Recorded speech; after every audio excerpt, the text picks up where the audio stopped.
ಮಲಗಿತಾ? ಹ್ಞೂ ಏನು ಮಾಡ್ತೈತೆ? ಮಲಗಿದ್ರಲ್ಲ ಆದರೆ ಹೆಸರೇನಂತ ಇಟ್ಟಿದ್ಯಾ?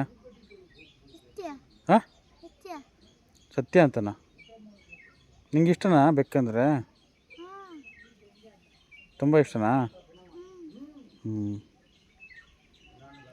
ದಿನ ಇದ್ರ ಜೊತೆ ಆಟ ಆಡೋದಾ? ಹ್ಞೂ, ನಿನ್ನ ಹೆಸರು ಏನಂತ? ನವ್ಯ. ಹ್ಞೂ,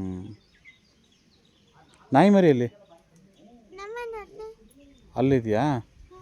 ಎಷ್ಟು ಮರಿ ಇದ್ದಾವೆ? ಏಯ್ 3 ಕಣೆ, 2 ಅಲ್ಲ 3.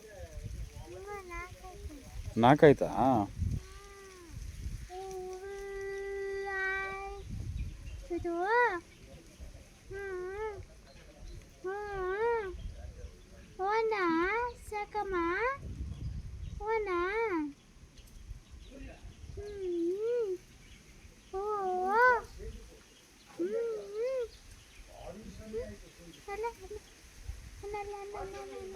ಹ್ಞೂ, ನಾನೇ ಅದರ ಅಣ್ಣ.